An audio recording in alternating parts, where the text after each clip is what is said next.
Hello friends, তোমরা সবাই কেমন আছো? আশা করছি সবাই খুব ভালো আছো। আমিও খুব ভালো আছি। তুলসীস ব্লগে তোমাদেরকে আরও একবার স্বাগত জানিয়ে আমি আজকের ভিডিওটা শুরু করছি। আর তোমরা যে যেখান থেকেই আমার ভিডিওটা দেখছো, তোমাদের সকলকে জানাই অনেক অনেক ভালোবাসা। আজকের ভিডিওটা একটু অন্যরকম হবে, কেন কি আজকে তোমাদের সঙ্গে শেয়ার করব আমার ছেলে কি কি প্রাইজ পেয়েছে। তো ফার্স্ট প্রাইজ পেয়েছে ওই ডল পুতুলটা আর এই অ্যানিমালসগুলো।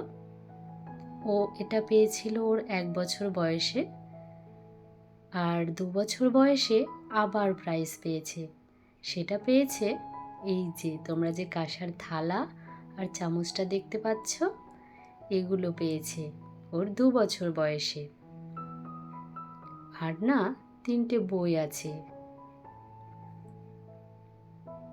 একটা বই দেখালাম, আর একটা আছে এটার মধ্যে সব পাখির ছবি আছে আর ইংলিশে সব নাম আছে পাখিগুলোর। আর একটা আছে ফুলের ছবি, সব নাম আছে ইংলিশে।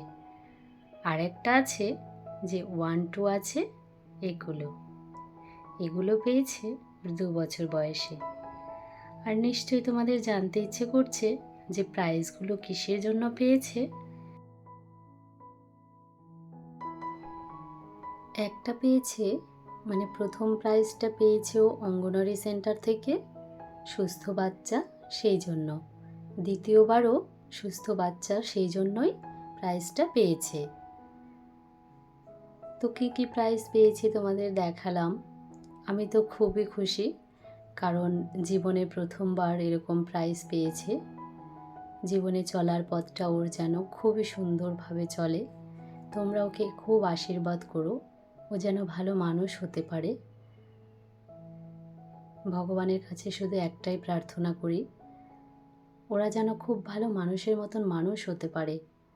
তোমরাও একটু আশীর্বাদ করো ওদের। আবারও চলে এলাম আমার সংসারের কাজে। আজকে দেখাবো আমার ঘরের যে পরিস্থিতিটা হয়েছে, কি বলবো তোমাদের। এই যে দেখতে পাচ্ছ বাল্বের পয়েন্টগুলো, এগুলো একটা ঝাড়ের মতন লাগানো ছিল চারিপাশটায়। তবে এটা ঘরটা অনেক আগেকার, তো এখন আর সেরকম ঝাড়গুলো পাওয়া যায় না।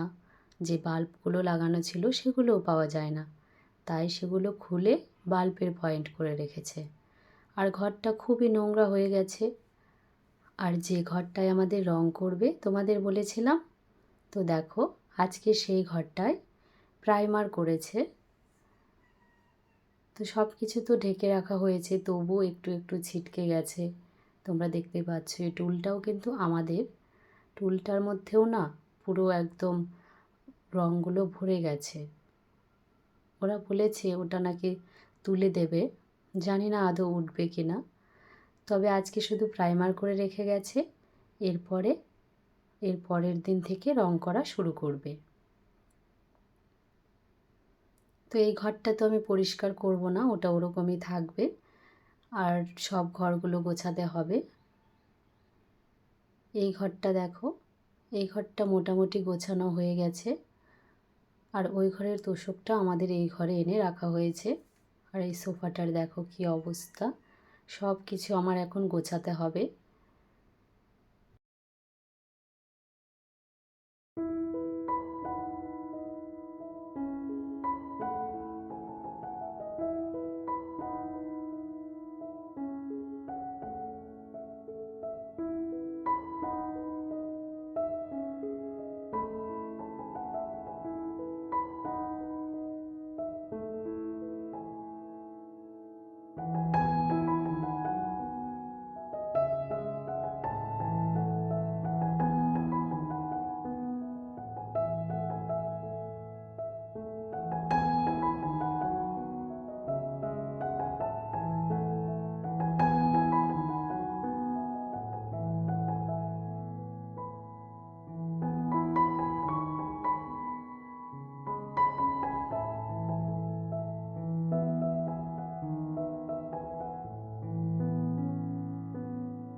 পুরো ঘরটা তো আমি ভালো করে ঝাড় দিয়ে নিলাম। এখন শুধু মোছার বাকি। পুরো ঘরটা এখন ভালো করে মুছে নেব।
ঘর তো আমার মোছা কমপ্লিট। এখন দেখো কত সুন্দর লাগছে না? তবে আমাদের এই সোফাটা না নষ্ট হয়ে গেছে, তো সেই জন্য এখন আর দেখতে ভালো লাগে না। তবে পুরো ঘরটা ভালো করে আমি ক্লিন করে মুছে নিয়েছি। আর পাশে ওই কোনায় দেখতে পাচ্ছ রং করার বালতি আছে, সব কিছু। এখন তো প্রায় অনেকটাই বেজে গেছে, প্রায় 7:30টার মতন বাজে, সন্ধে 7:30। ওটা আমি ঘরটা যে মুছলাম বিকেলে, তারপর সন্ধ্যা দিয়ে ছোট ছেলেকে একটু খাইয়ে নিয়েছি। তারপরে দেখো বড় ছেলে বায়না করছে পাস্তা খাবে, সেই জন্য ওর জন্য পাস্তা করছি। তো ভিডিওটা তোমাদের কেমন লাগলো অবশ্যই কমেন্ট করে জানিও। আর যদি ভালো লাগে লাইক শেয়ার করে দিও, আর সাবস্ক্রাইব করে আমার পাশে থেকো। দেখা হচ্ছে নেক্সট ভিডিওতে। ততক্ষণে তোমরা সবাই সুস্থ থেকো, ভালো থেকো।